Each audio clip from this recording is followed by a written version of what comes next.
Oke, kita lanjutkan. Nah, yuk, tadi kan yang ruwet-ruwet, kesendirian, kesepian. Kita lanjutkan ya perjalanan kita ke ranah positifnya kesendirian. From loneliness to solitude. Bagaimana mengubah kesendirian yang tadi kesepian menjadi kesendirian yang bermanfaat, berguna untuk diri kita. Tapi sebelum itu, mari kita lakukan 5 hal ini. Biar kesendirian kita positif. Yang pertama, ayo kita terima dan kita renungi.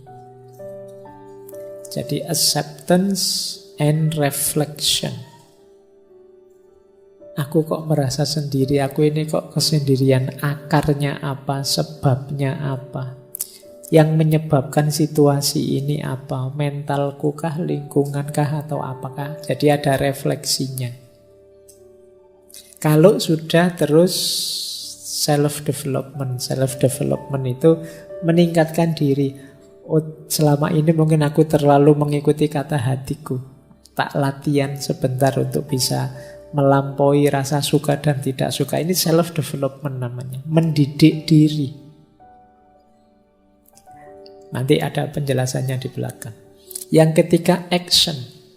Apapun yang terjadi, meskipun sedang kesepian, jangan berhenti berkarya. Jangan berhenti bertindak, berperilaku, melakukan apa yang kita inginkan. Jadi acceptance, reflection, self-development, action, dan social support. Tetap berinteraksilah dengan orang lain untuk dapat dukungan.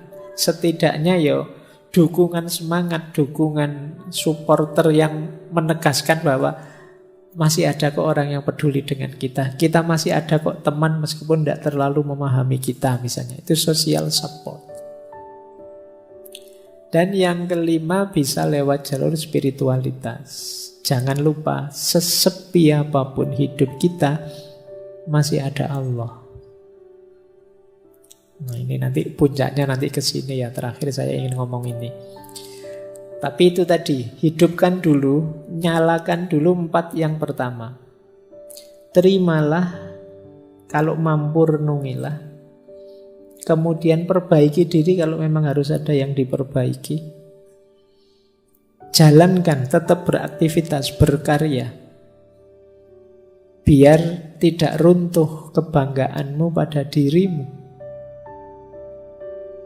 Setelah itu yakinlah bahwa akan selalu ada orang yang siap mendukungmu. Tegaskan social support di sekeliling kita. Pendukung orang-orang yang mencintai kita, menyayangi kita, yang anytime siap membantu kita semampu mereka.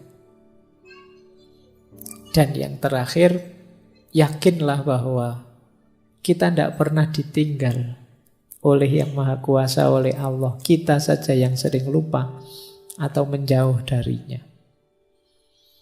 Ini akan jadi solusi agar loneliness berubah jadi solitude. Mungkin kita masih sendirian, tapi sekarang kesendirian itu produktif. Kesendirian itu manfaatnya besar.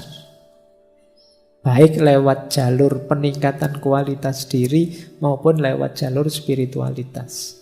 Diri kita meningkat, kedekatan kita dengan Tuhan bisa juga meningkat lewat jalan kesendirian, lewat jalan loneliness. Disitulah nanti loneliness menjelma jadi solitude.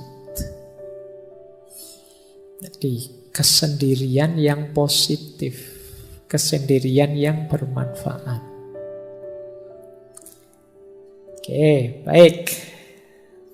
Kita mulai babak kedua. Tadi babak pertama kita membahas tentang kesendirian dan kesepian dan ikhwal tentang sisi negatifnya kesendirian. Sekarang kita mulai masuk ke sisi positifnya. Yang pertama, ada banyak norma moral maupun norma agama yang mengarahkan kita untuk sendiri dan menganggap kesendirian itu adalah keutamaan. Nanti yang agama saya bicarakan di belakang. Saya ambil contoh misalnya Mahatma Gandhi. Orang itu bisa membuktikan dirinya khususnya dalam kesendirian. Kata Gandhi, adalah mudah untuk tegak dalam kerumunan, namun memerlukan keberanian untuk tegak sendirian. Orang itu kalau temannya banyak, terus petentang-petenteng, itu gampang, koncone oke. Ya kalau sendirian, baru dia disebut pemberani. Ayo kamu sendirian petentang-petenteng kalau berani misalnya. Itu sederhananya begitu maunya Gandhi. Orang itu bisa tegak sendirian baru dia hebat. Kalau sekedar tegak bareng temannya ya belum. Kalau pas nongkrong bareng temannya banyak, terus ada yang lewat sweet berani. Tapi ketemu satu-satu gitu biasanya kamu grogi. Jadi orang itu terbukti kehebatannya ketika dia sendirian. Kalau kamu bareng orang banyak, lewat kuburan, santai saja. Mungkin kamu sampai, ayo kalau ada hantu keluarlah ngono. Tapi begitu sendirian, wah, ono angin sidik, wah, melayu mesti banter. Terbukti keberanianmu saat sendirian. Kebaikan juga begitu. Kalau kamu sendirian masih juga baik, berarti kamu memang orang baik. Tapi kalau kamu baiknya hanya pas ada orang banyak, ya kamu sebenarnya hanya pencitraan.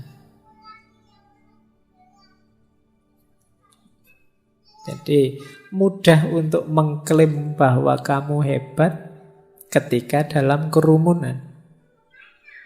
Untuk membuktikan kamu hebat beneran ya saat sendirian. Jadi ini salah satu quote untuk menegaskan betapa sendirian itu sebenarnya bermakna pembuktian. Kamu hebat beneran apa enggak? Kamu jago beneran apa enggak? Makanya kata Lause, orang biasa itu membenci kesendirian. Namun seorang master, dia bisa memanfaatkan kesendirian, dia memeluk kesendirian sambil menyadari bahwa dia adalah satu dengan seluruh semesta. Jadi kesendirian bermakna pembuktian diri. Saatnya kalian tampil, ya sendiri. Kalau saatnya kalian tampil kok banyak orang, kamu tidak akan terlihat. Eksis itu dirimu sendiri. Semakin banyak orang yang menopangmu, ya kamu dianggap belum terlalu eksis. Untuk menegaskan bahwa kamu eksis, ya ketika kamu sendiri pun ternyata bisa tegak. Jadi jalan keutamaan lewat aspek sendirian ini membuktikan bahwa kita ini memang benar-benar mampu, benar-benar bisa. Jadi secara positif kesendirian bisa bermakna pembuktian. Lanjut. Secara positif juga kesendirian bisa bermakna kebebasan.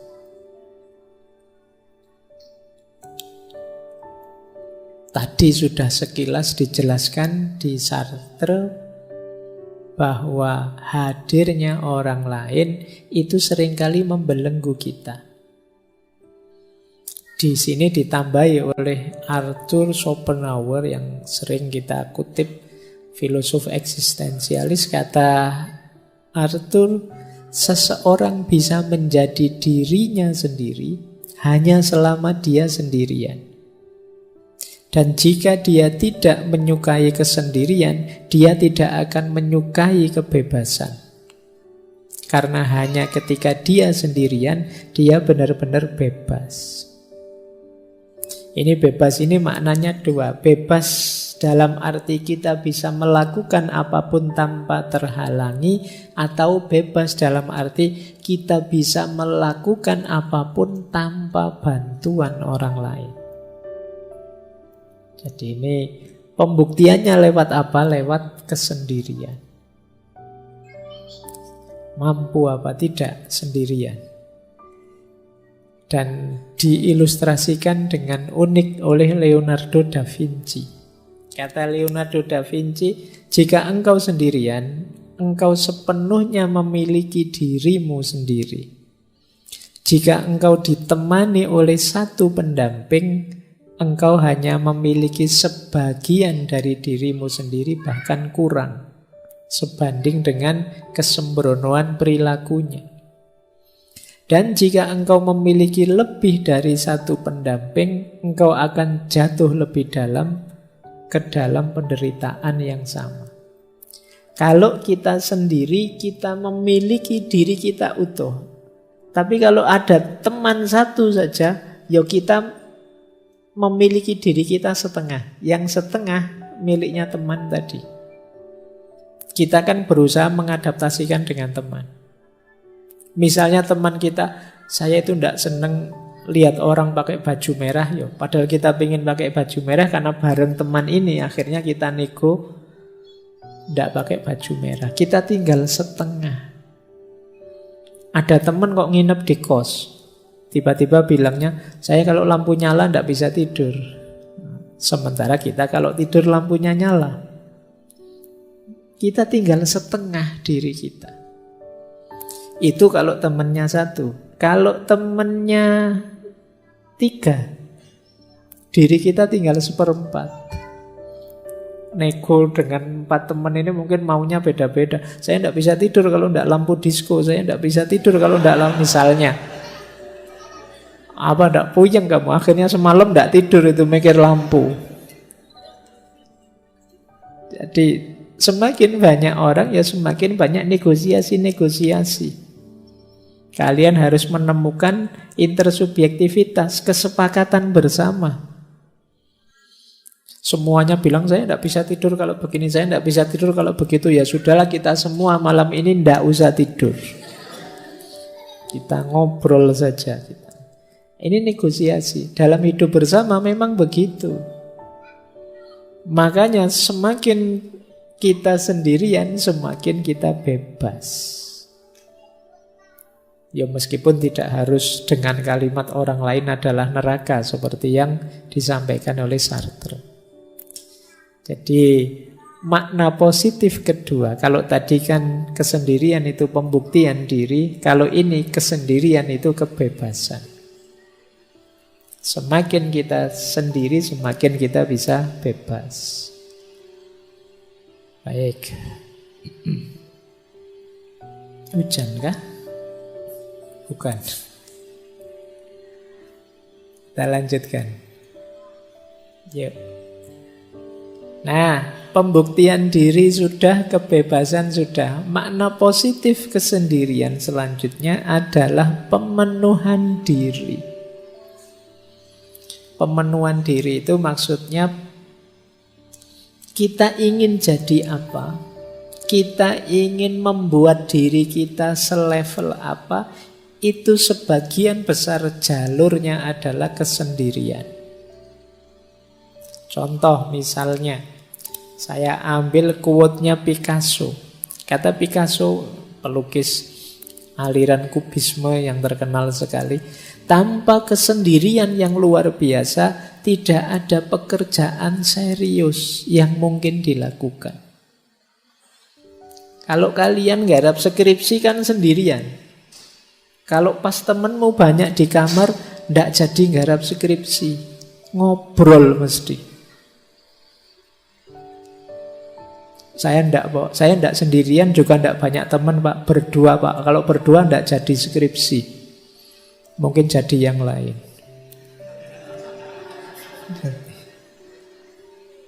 Jadi kalau ingin berkarya, kata Picasso, yang luar biasa, bukan karya yang sekedar ada.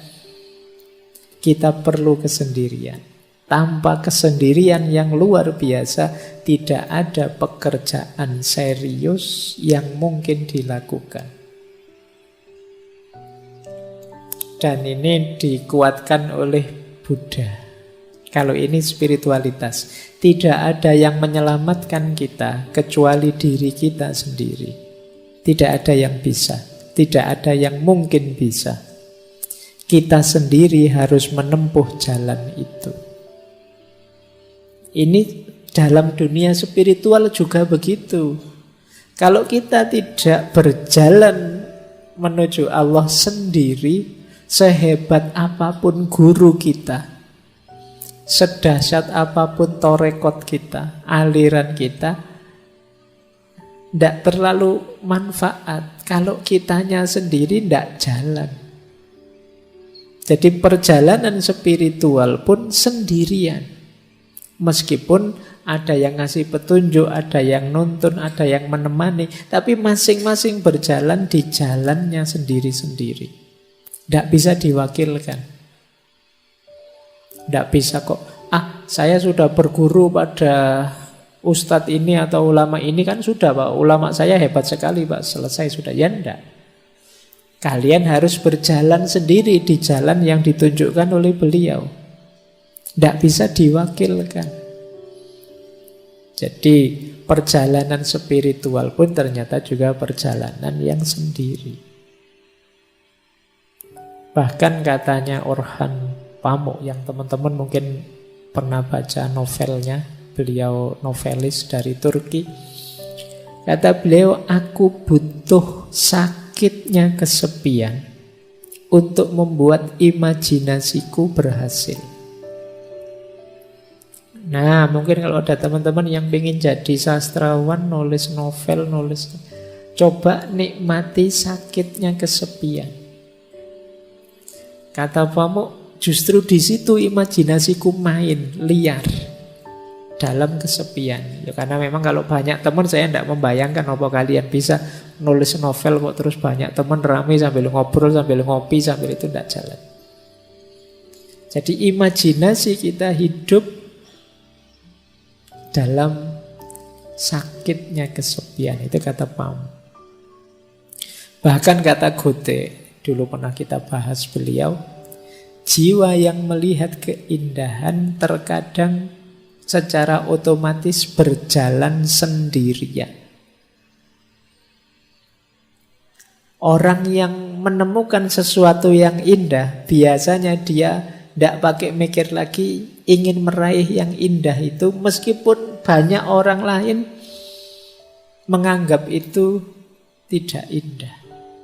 Tapi karena aku sudah menemukan keindahannya, ya otomatis aku terdorong untuk bergerak ke sana. Jadi jiwa yang melihat keindahan terkadang berjalan sendiri. Berjalan sendiri otomatis mengejar keindahan itu. Jadi makna positif dari kesendirian yang ketiga adalah pemenuhan diri. Teman-teman punya cita-cita apapun, keinginan apapun untuk diwujudkan, mau tidak mau satu-satunya jalan harus siap sendirian. Siap mengambil momen untuk sendiri mewujudkan keinginan itu. Makanya makna ketiga pemenuhan diri. Jadi dalam kesendirian kita mewujudkan apa yang kita inginkan. Hanya dalam sakitnya kesepian imajinasi kita hidup. Tanpa kesendirian tidak ada pekerjaan serius bisa kita lakukan. Tanpa berjalan sendiri, sehebat apapun konsep, sehebat apapun teori, tidak akan ada gunanya. Jadi disinilah pentingnya kita sendiri. Para ulama zaman dulu itu bahkan banyak yang sampai akhir hayatnya tidak menikah. Meskipun jangan dipakai alasan teman-teman. Kalau beliau-beliau itu karena ilmu, saking cintanya sama ilmu, ingin meraih banyak hal di dunia ilmu dan menempuh jalan sendirian. Kalau teman-teman mungkin beda ceritanya. Tapi ini beberapa ulama begitu. Mereka memenuhi keinginannya dengan suluknya apa sendirian. Mengambil jalan kesendirian.